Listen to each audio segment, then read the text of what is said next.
Saudara-saudara, kami dari Gereja Kemah Injil Indonesia Pusat menyelenggarakan ibadah Jumat Agung lewat online.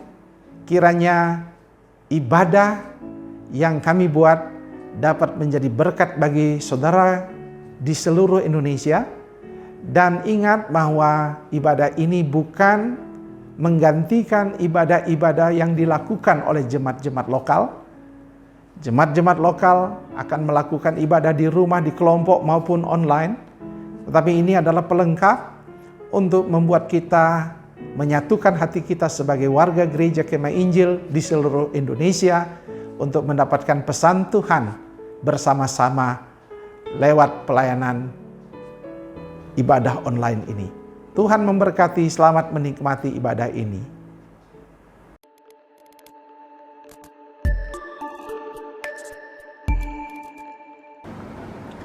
Shalom jemaat yang dikasihi Tuhan.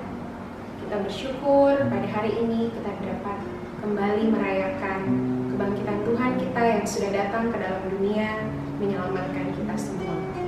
Mari saya mengajak kita semua untuk memuji memuliakan nama Tuhan. Kita angkat pujian penyelamat.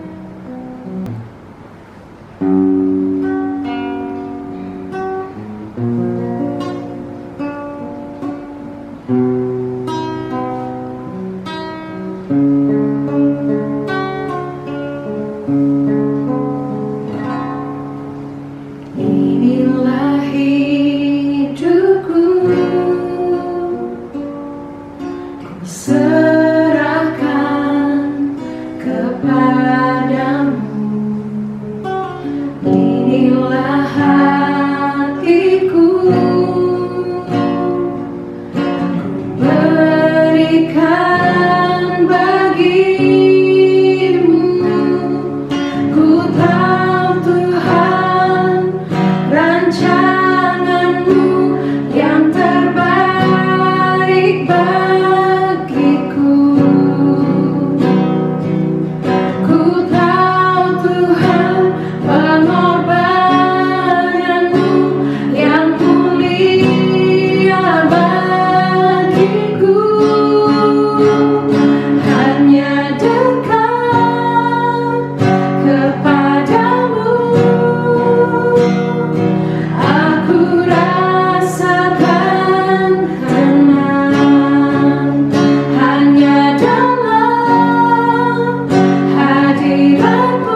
hanya dalam hadirat-Mu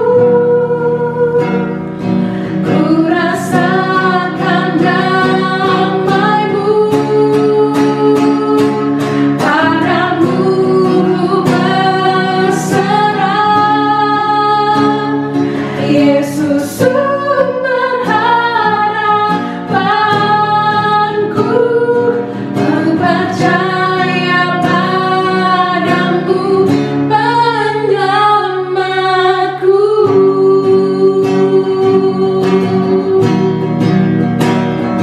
Ku percaya padamu penyelamatku. Ku percaya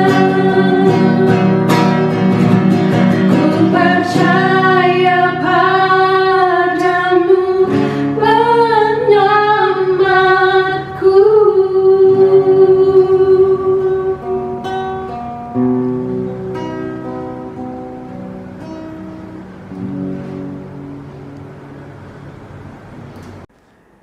Shalom Bapak Ibu, Saudara-saudara yang kekasih. Di dalam kita merayakan Jumat Agung, marilah kita mendengarkan kebenaran firman Tuhan. Kita terlebih dahulu berdoa. Tuhan Yesus, di hari pengorbanan-Mu di kayu salib, kami mau mengingat akan segala kasih yang luar biasa itu, yang telah menyelamatkan kami. Dan sekarang kebenaran firman-Mu akan disampaikan. Tuhan berbicara kepada kami. Setiap kami yang ada di rumah, di tempat kami masing-masing, Tuhan lawat kami lewat berita pengorbanan-Mu. Kami menyerahkan pemberitaan firman Tuhan ini di dalam nama Yesus. Amin. Saudara-saudara yang kekasih, pembacaan kita terambil dari Wahyu pasal 1 ayat 17 sampai 18. Demikian firman Tuhan. Dikatakan, ketika aku melihat Dia, tersungkurlah aku di depan kakinya, sama seperti orang yang mati. Tetapi Ia meletakkan tangan kanannya di atasku, lalu berkata, jangan takut.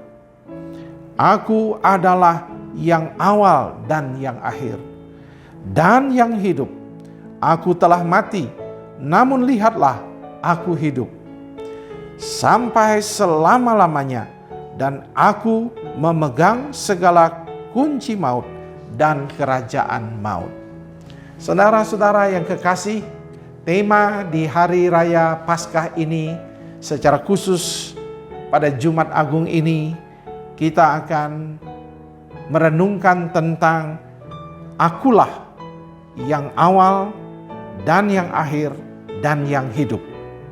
Saudara-saudara, kami mengambil kitab Wahyu karena ini adalah kitab terakhir. Kitab tentang pembukaan selubung tentang akhir zaman, yang Tuhan berikan penglihatan itu kepada Yohanes di Pulau Patmos tentang apa yang terjadi pada waktu kedatangan Tuhan Yesus yang kedua kali. Mengapa pada peristiwa Paskah ini kita memilih teks ini? Karena umumnya kita mempelajari secara teologis bahwa Paskah adalah penggenapan daripada perjanjian lama. Yesus adalah anak domba Allah yang dikorbankan untuk menyelamatkan manusia. Kita sudah mengetahui hal itu. Lalu pada Paskah kita juga merayakannya dengan cara kita mengenang akan peristiwa pengorbanannya di kayu salib. Itu banyak ditulis dalam kitab-kitab Injil, baik dari Matius, Markus, Lukas, dan Yohanes. Dan Paulus juga banyak memberikan teologi tentang arti penyaliban, arti kebangkitan Kristus dalam kehidupan bergereja. Sedangkan kitab Wahyu, kita akan menemukan di sini tentang teologi Paskah dari sudut pandang akhir zaman. Teologi Paskah pada waktu Kristus datang kembali untuk yang kedua kalinya. Kenapa kita perlu mengingat akan hal itu dan perlu mengetahui akan hal itu? Untuk kita tahu bahwa hidup ini memiliki hidup yang kekal, kekekalan. Sekalipun Yesus belum datang, kalaupun kita meninggal, kita yang meninggal di dalam Tuhan akan masuk kepada kekekalan.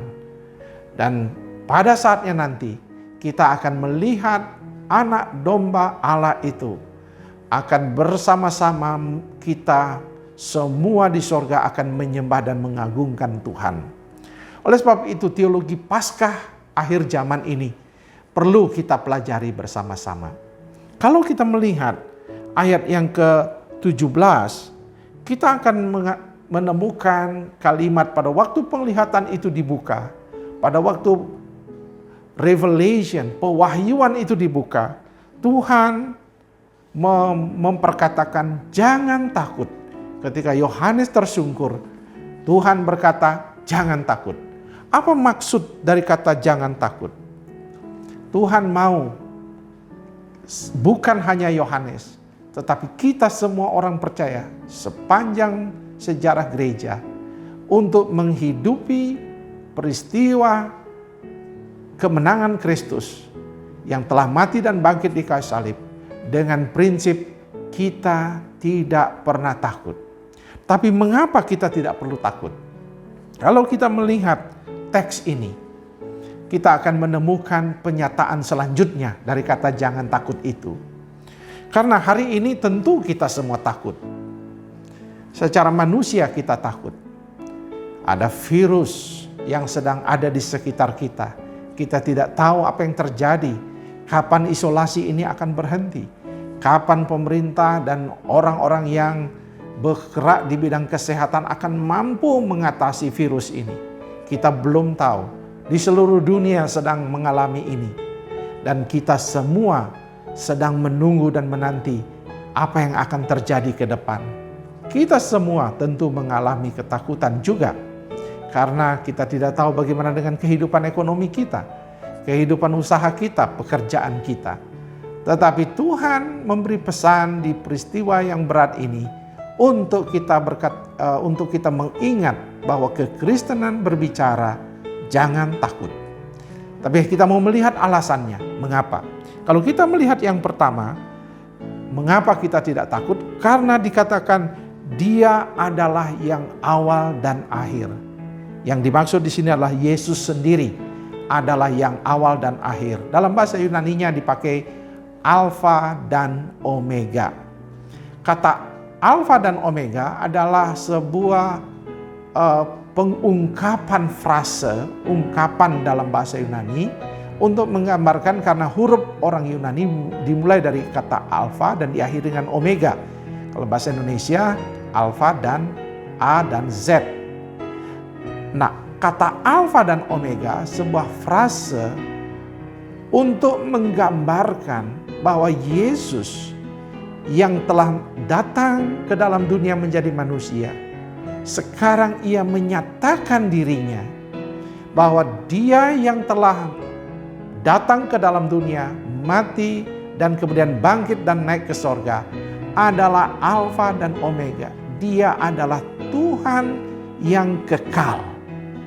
Itulah maksudnya. Tuhan Yesus kita bukan nabi, bukan guru, bukan tokoh yang sedang dipikirkan oleh orang-orang Kristen abad mula-mula. Mereka berpikir, apakah Dia hanya seorang nabi? Dia seorang guru? Apakah Dia hanya seorang yang pengajar yang baik? Kaum revolusioner yang baik? Tetapi kalau melihat semua perkara yang Dia buat, dan kemudian penyataan Tuhan lewat Yohanes, Dia ingin mengatakan, aku adalah Tuhan yang kekal. Aku berada dari kekekalan, dari awal sampai akhir, tiada batasnya dalam kekekalan. Artinya Yesus yang kita sembah bukan manusia, Dia adalah Allah yang hidup. Yang kata Alfa dan Omega, yang awal dan akhir, juga menunjukkan bahwa Dia adalah sumber kehidupan. Karena kalau Dia adalah sejak awal sudah ada, Dia adalah pencipta. Berarti Dia adalah sumber kehidupan yang kemudian menjadi sumber keselamatan satu-satunya di dalam kehidupan manusia. Oleh sebab itu, kita saat ini melihat peristiwa salib itu harus melihatnya dari dua sisi. Pertama, peristiwa salib dan pengorbanannya adalah bukti karya kasih Kristus, karya penyelamatannya. Tetapi peristiwa pengungkapan makna teologi Paskah dalam Wahyu untuk menunjukkan bahwa dalam peristiwa Paskah bukan hanya karyanya, tapi dia menunjukkan sifat-sifatnya. Bahwa dia adalah Allah, dia adalah Allah yang kekal, dia adalah pencipta, dan dia adalah sumber kehidupan dan sumber keselamatan. Saudara, apa yang kita bisa pelajari dari kata Alfa dan Omega? Bahwa ketika kita berkata di peristiwa yang sulit ini, mungkin sulit saudara melihat dan bersyukur akan segala karya-karya yang Tuhan sudah buat dalam hidup kita. Mungkin justru kita sedang mengalami kesulitan keuangan. Mungkin kita sedang mengalami tantangan kesehatan. Mungkin kita sedang mengalami situasi di mana kita sendiri khawatir. Tidak ada yang kita mungkin secara manusia syukuri. Tetapi kita bersyukur. Kita harus bersyukur karena kita harus mensyukuri sifat-sifat Dia. Sifat-sifat Allah bahwa Dia adalah sumber kehidupan. Dia akan membalikkan kita, cara berpikir kita. Ketika selama ini mungkin kita sebagai orang Kristen hanya belajar bersyukur karena apa yang telah diperbuatnya. Sekarang di peristiwa pandemik global, ada corona, COVID-19 ini, kita diingatkan bahwa bersyukur bukan karena apa yang telah diperbuatnya dan diberikannya kepada kita, tetapi kita bersyukur karena sifat-sifat Allah itu sendiri yang maha kekal, pencipta dan pemberi kehidupan. Pada peristiwa Paskah ini di Jumat Agung ini, pada waktu kita melihat salib dan kita menyanyikan lagu pengorbanan Yesus, dan saudara-saudara melakukan perjamuan kudus di rumah masing-masing lewat online, ataupun ada seorang hamba Tuhan datang ke rumah saudara secara berkelompok, ingatlah bahwa dalam peristiwa Paskah ini Dia adalah sumber kehidupan.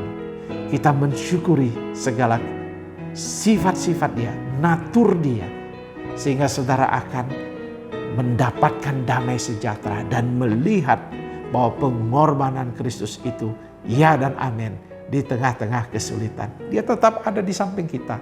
Dia ingin kita belajar lewat badai ini, dan Dia ingin mengatakan, lihatlah, aku tetap menjadi sumber kehidupan dalam kehidupanmu. Hal yang kedua, ketika berbicara tentang Dia adalah yang awal dan hidup, yang akhir, maka Dia juga mengatakan Dia adalah yang hidup. Itu sebabnya kita tidak perlu takut, saudara.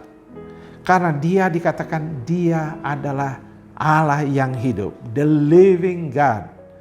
Apa artinya? Dalam ayat 18 dikatakan, aku telah mati, tapi kemudian hidup. Dengan kata lain, Ia menggambarkan teologi Paskah dari sudut akhir zaman. Aku memang telah mati lewat pengorbanan di kayu salib, tetapi aku hidup lewat kebangkitan 3 hari setelah kematiannya. Apakah ini hanya berbicara tentang pembuktian Dia Tuhan? Ya, benar. Kebangkitannya membuktikan Dia Tuhan. Karena kalau hanya mati dan tidak bangkit, kata Paulus dalam 1 Korintus pasal 15, itu sia-sia. Tetapi Dia yang hidup bukan hanya membuktikan Dia Tuhan. Kalau kita melihat anak kalimatnya, di situ dikatakan, aku hidup karena aku memegang kunci maut dan kerajaan maut. Korelasinya adalah bahwa Kristus yang hidup telah mempertunjukkan kasih-Nya karena Dia adalah Allah yang menyelamatkan, tetapi juga Ia adalah hakim. Dia akan menghakimi semua orang pada akhir zaman.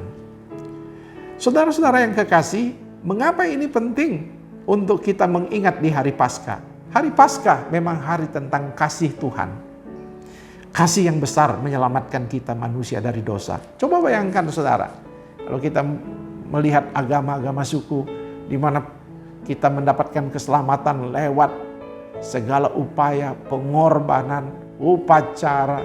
Tapi sekarang Kristus yang datang menyelamatkan kita. Itu peristiwa yang besar sekali. Tetapi ketika Dia memberikan kehidupan dan keselamatan, Ia ingin menjelaskan juga bahwa setiap kasih yang telah diberikannya kepada kita untuk kita hidupi harus dipertanggungjawabkan. Dan itulah maksudnya kata Dia yang hidup di sini. Bahwa Dia akan menjadi hakim. Dia akan menghakimi pada akhirnya. Pada akhirnya Kristus akan memegang kunci kerajaan maut. Memegang kunci maut dan kerajaan maut. Artinya, Dialah yang akan menghukum manusia. Pada saat yang sama, Dia menghakimi manusia yang telah diselamatkan untuk masuk ke dalam kerajaannya dan menerima mahkota. Kita akan dihakimi untuk menerima mahkota. Itu semua terpapar dalam kitab Wahyu pada pasal-pasal berikutnya.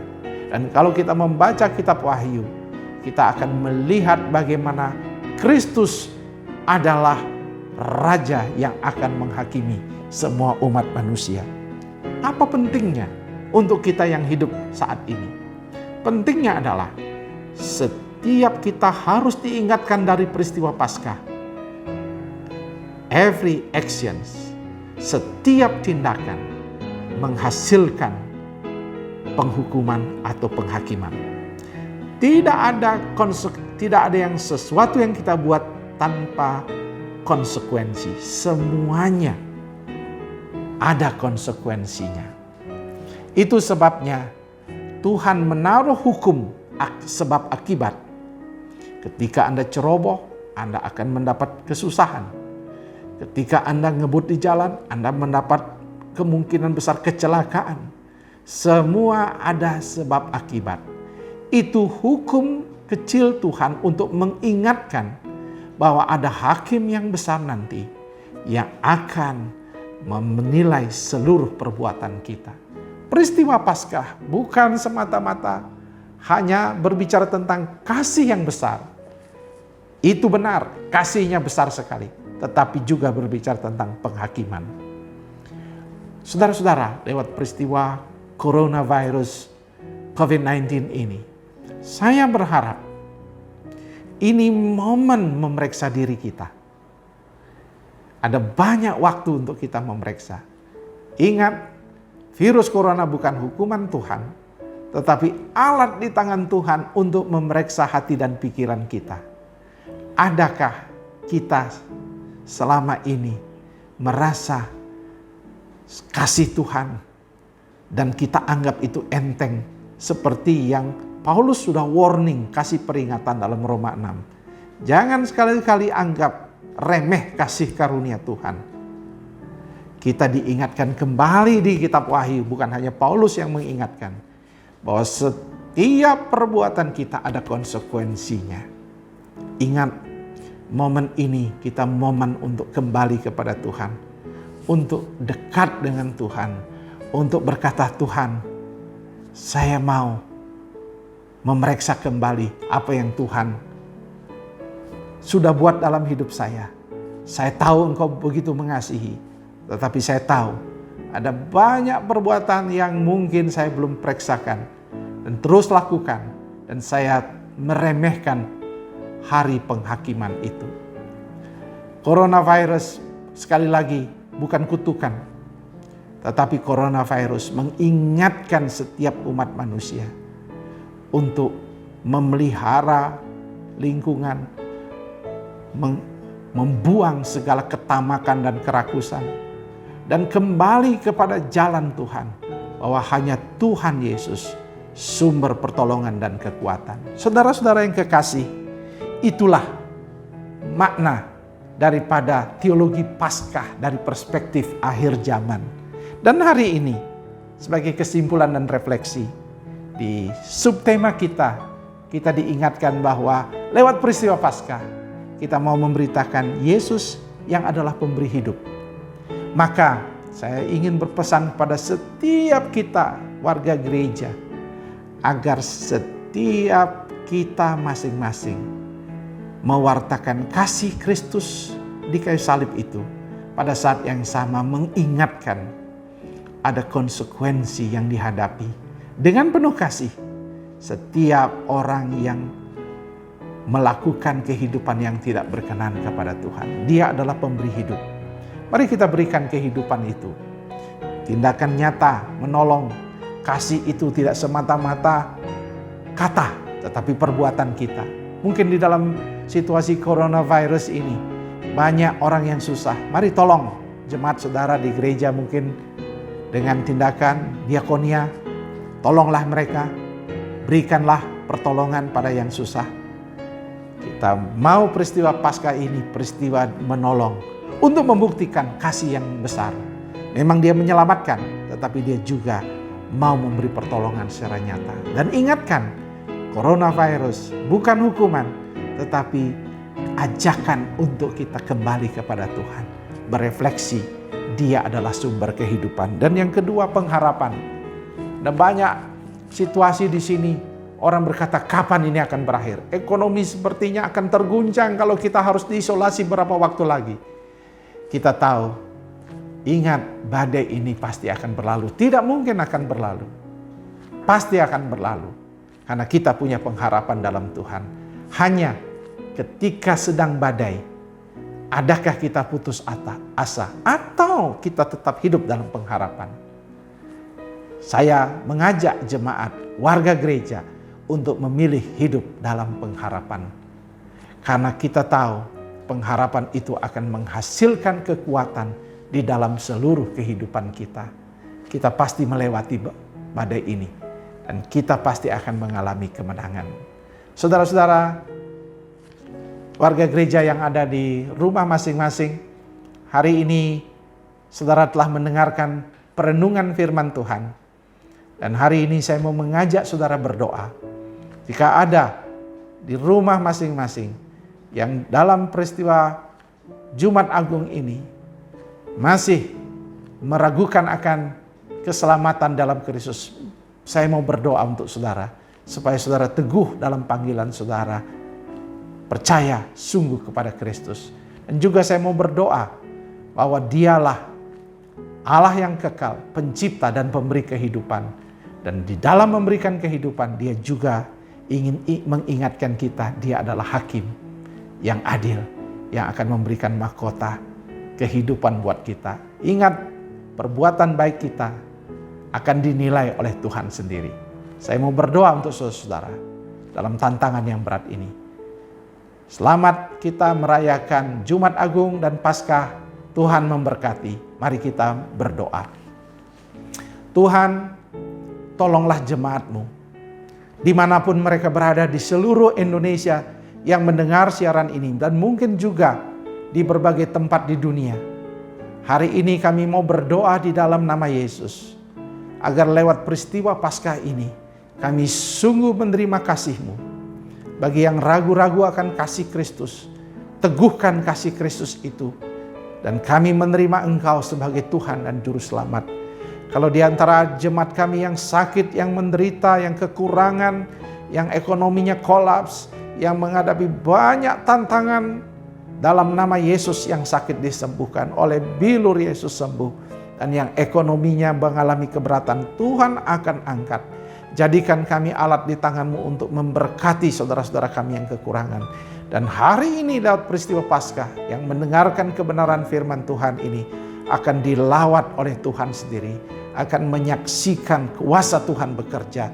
Dengan penumpangan tangan hamba-Mu mendoakan setiap yang mendengarkan firman Tuhan ini. Tuhan berkati, Tuhan lawat dan Tuhan pulihkan. Di dalam nama Yesus kami berdoa, Haleluya. Amin. Saudara-saudara, firman Tuhan telah disampaikan.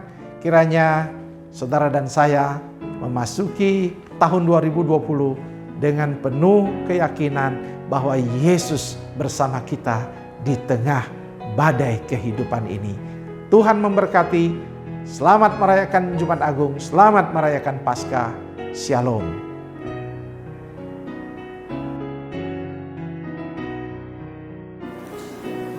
Bapak, Ibu, dan saudara sekalian dan jemaat Tuhan yang saya kasihi, mari kita tunduk kepala dan kita akan masuk di dalam doa syafaat. Ya Tuhan Allah Bapa kami yang ada di dalam kerajaan surga, Allah yang hidup, Allah yang kami sembah di dalam nama Putra Tunggal Yesus Kristus, kami bersyukur pada saat ini oleh karena kami dapat merayakan kebangkitan Tuhan Yesus, Jumat Agung, dan merayakan Paskah pada tahun 2020 ini. Di tengah-tengah situasi yang tidak menyenangkan bagi kami oleh karena COVID-19.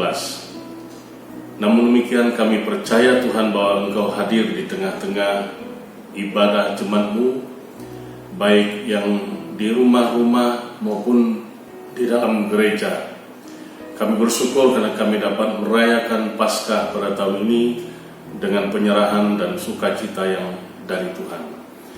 Bapa, pada kesempatan ini hamba berdoa menyerahkan ke dalam tangan kuasa-Mu seluruh bangsa dan negara kami, Republik Indonesia, di mana bangsa kami pada saat ini sedang mengalami satu pandemi COVID-19 yang meresahkan banyak orang, yang menimbulkan korban meninggal.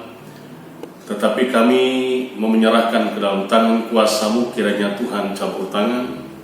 Kami percaya bahwa kuasa Tuhan tidak terbatas. Kuasa Tuhan mampu untuk menghalau semua sampar, semua virus yang ada. Dan kami mau tolak, mau patahkan di dalam nama Yesus. Kiranya Tuhan menjauhkan dari bangsa kami. Demikian juga kami berdoa untuk pemerintah kami ya Tuhan. Berdoa untuk Presiden dan Wakil Presiden, para seluruh kabinet, bahkan seluruh aparat keamanan, baik itu TNI, Polri. Berdoa untuk pemerintah pada tingkat provinsi, kabupaten, kota, sampai ke desa-desa. Kiranya Tuhan menolong mereka di dalam melaksanakan tugas bagi bangsa ini, secara khusus dalam penanganan COVID-19 yang begitu luar biasa mewabah pada saat ini. Kami mohon Tuhan berikan kekuatan, kemampuan, dan kuasa kepada para pemerintah kami untuk dapat melaksanakan tugas mereka dengan baik. Kami juga berdoa pada kesempatan ini ya Tuhan untuk Gereja Kemah Injil Indonesia dari Sabang sampai Merauke.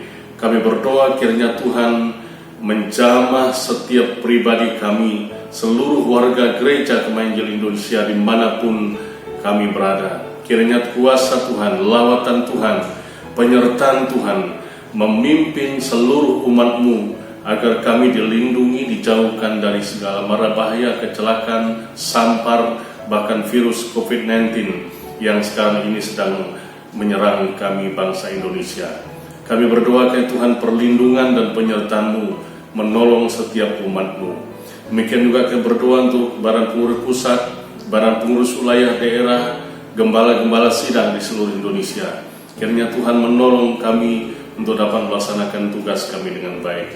Terima kasih Bapa di surga, hamba berdoa kiranya Tuhan memberkati ibadah-ibadah yang sedang berlangsung dalam Jumat Agung, dan demikian juga para perayaan Paskah pada minggu yang akan datang. Kami mohon kiranya Tuhan memberkati, dan Tuhan campur tangan dan nyatakan kuasa-Mu dan memberkati kami di dalam ibadah-ibadah yang kami lakukan, sehingga semuanya untuk hormat dan kemuliaan bagi nama-Mu. Ya Tuhan, kami berdoa menyerahkan dalam tangan kuasa-Mu hamba-hamba-Mu yang Tuhan pakai untuk melayani, kiranya Tuhan mengurapi. Terpujilah nama Bapa, kami naikkan doa kami, ucapan syukur kami, dan syafaat kami hanya di dalam nama Allah Bapa, Putra dan Roh Kudus kami berdoa. Amin. Kita sudah mendengarkan firman Tuhan dan saat ini kita sudah sampai di pengunjung ibadah online kita pada hari ini. Mari kita tetap menaruh Tuhan penyelamat kita itu sebagai harapan kita satu-satunya, tempat kita bersandar